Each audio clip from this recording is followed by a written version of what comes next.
Perkenalkan, kami dari kelompok 4. Kami akan memaparkan tentang salah satu hama yang ada di tanaman pepaya. Carica papaya L. Saya Aprisa Maulidina dengan NIM akhir 165. Saya Zahwananda Yunikias dengan NIM akhir 181.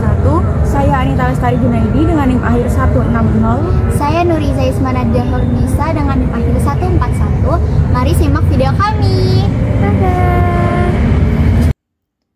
Halo teman-teman, coba lihat tanaman pepaya ini.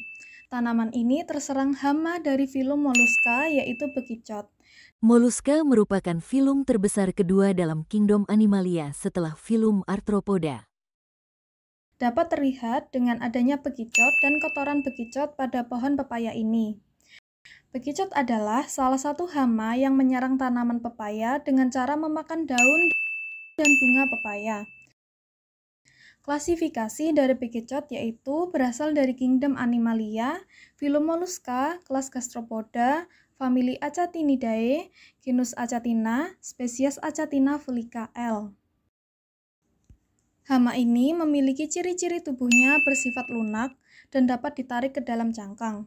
Kepala dan kakinya bilateral simetris, perutnya berbentuk spiral dan terbungkus cangkang, kaki terletak di bagian ventral digunakan untuk merayap. Terdapat 2 pasang tentakel yang dapat diperpanjang dan ditarik kembali. Pada ujung posteriornya terdapat mata, dan yang paling penting adalah hama ini memiliki mulut pada bagian anterior yang dilengkapi dengan gigi-gigi parut, yaitu radula. Selanjutnya ada perhitungan intensitas serangan hama. Perhitungan ini membantu dalam merencanakan pengendalian hama yang akan dilakukan. Terdapat 5 skala kategori serangan, yaitu skala 4 untuk kerusakan bagian tanaman yang lebih dari 75%, skala 3 untuk kerusakan bagian tanaman antara 50-70%, skala 2 untuk kerusakan bagian tanaman antara 25-50%, skala 1 untuk kerusakan kurang dari 25%, dan skala 0 untuk bagian tanaman yang tidak mengalami kerusakan. Berdasarkan pengamatan yang telah dilakukan, diketahui bahwa jumlah daun pepaya adalah 30 helai. Dari 30 helai, terdapat 2 daun yang memiliki skala kategori serangan 4, 6 daun dengan skala 3, 5 daun dengan skala 2, 10 daun dengan skala 1, dan 7 daun dengan skala 0. Perhitungan dilakukan dengan rumus I sama dengan sigma N kecil kali V dibagi Z kali N besar dikali 100%. I adalah indeks keparahan atau intensitas serangan hama. N kecil adalah jumlah daun yang terserang. V adalah skala kerusakan. Z adalah skala kerusakan tertinggi. Dan N besar adalah total daun yang diamati. 2 dikali 4 ditambah 6 kali 3 ditambah 5 kali 2 ditambah 10 kali 1 ditambah 7 kali 0. Kemudian dibagi 30 kali 4 dikalikan 100%. Maka diperoleh nilai sebesar 38,3% dengan kategori sedang.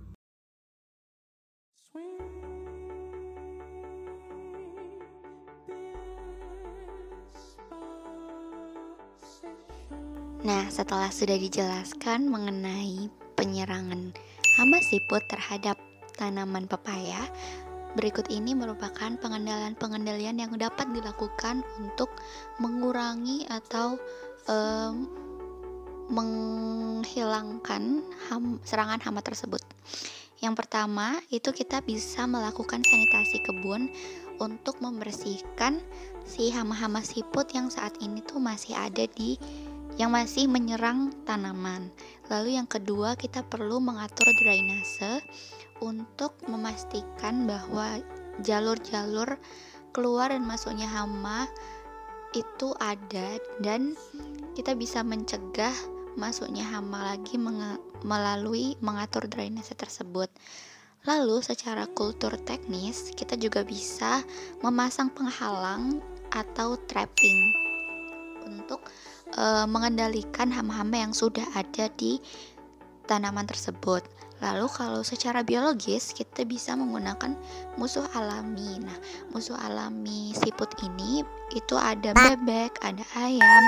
Bisa juga kita secara biologis itu menggunakan sayur-sayuran untuk mengalihkan serangan hama dari tanaman pepaya ke sayuran tersebut. Lalu secara kimiawi kita bisa menggunakan garam kasar untuk mengusir siput itu dari tanaman pepaya. Lah, selain garam kasar, kita juga bisa menggunakan pestisida atau moluskisida lebih tepatnya, dengan menggunakan kalibrasi yang tepat. Jadi teman-teman udah tahu kan salah satu hama yang merusak tanaman pepaya beserta cara merusaknya? Terima kasih sudah menonton, semoga bermanfaat. Dadah.